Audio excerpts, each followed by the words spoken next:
Hi friends, welcome to my YouTube channel.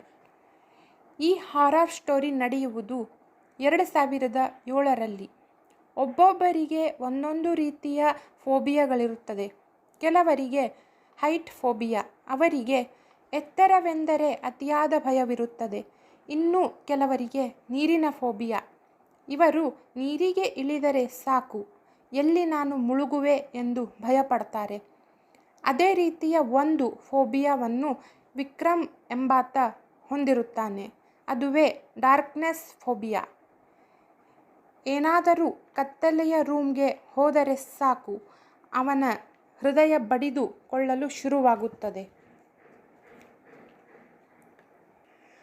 ಖಾಲಿ ಇರುವ ರೂಮ್ನಲ್ಲಿ ನನ್ನ ಜೊತೆ ಬೇರೆ ಯಾರಾದರೂ ಇದ್ದಾರೆ ಎಂದು ಈತನಿಗೆ ಅನಿಸುತ್ತದೆ. ಎಷ್ಟೇ ಪ್ರಯತ್ನ ಪಟ್ಟರೂ ಏನೇ ಮಾಡಿದರೂ ಆ ಫೋಬಿಯಾದಿಂದ ಹೊರಬರಲು ವಿಕ್ರಮ್ನಿಂದ ಆಗುವುದಿಲ್ಲ. ವಿಕ್ರಮ್ MBA ಸ್ಟೂಡೆಂಟ್ ಆಗಿರುತ್ತಾನೆ. ಆತ ದೊಡ್ಡವನಾಗಿದ್ದರೂ ಈ ಕತ್ತಲೆಯ ಭಯ ಅವನಿಗೆ ಹೋಗುತ್ತಿರುವುದಿಲ್ಲ. ವಿಕ್ರಮ್ ಸ್ಕೂಲ್ನಲ್ಲಿ ಇದ್ದಾಗ ಅವನ ಫ್ರೆಂಡ್ಸ್ಗಳು ವಿಕ್ರಮ್ನನ್ನು ಕತ್ತಲೆಯ ಕ್ಲಾಸ್ ರೂಮ್ನಲ್ಲಿ ಹಾಕಿ ತಮಾಷೆ ಮಾಡುತ್ತಿದ್ದರು. ಅವನ ಭಯದ ಕಿರುಚಾಟ ಕೇಳಿ ಜೋರಾಗಿ ನಗುತ್ತಿದ್ದರು ಅವನ ಸ್ನೇಹಿತರು. ಚಿಕ್ಕ ವಯಸ್ಸಿನಿಂದಲೂ ಡಾರ್ಕ್ನೆಸ್ನ ಭಯದಿಂದ ಬದುಕುತ್ತಾ ಬಂದಿದ್ದಾನೆ.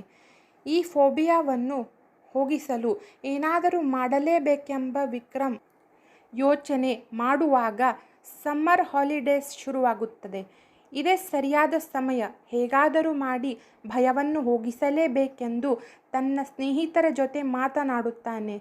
ಆ ಸ್ನೇಹಿತರ ಹೆಸರು ಅನಿತಾ, ನೀತು ಮತ್ತು ಕಿರಣ್. ಇವರೆಲ್ಲ ವಿಕ್ರಮ್ನ ಚೈಲ್ಡ್ಹುಡ್ ಫ್ರೆಂಡ್ಸ್ಗಳಾಗಿರುತ್ತಾರೆ.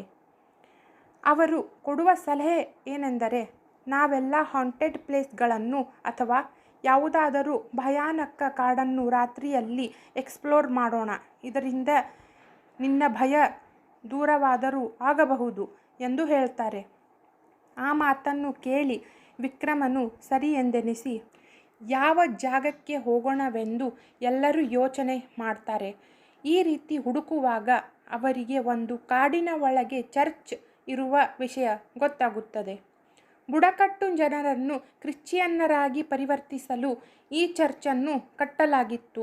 ಕಾರಣಾಂತರಗಳಿಂದ ಆ ಚರ್ಚನ್ನು ಹಲವಾರು ವರ್ಷಗಳ ಹಿಂದೆ ಮುಚ್ಚಲಾಗಿದೆ.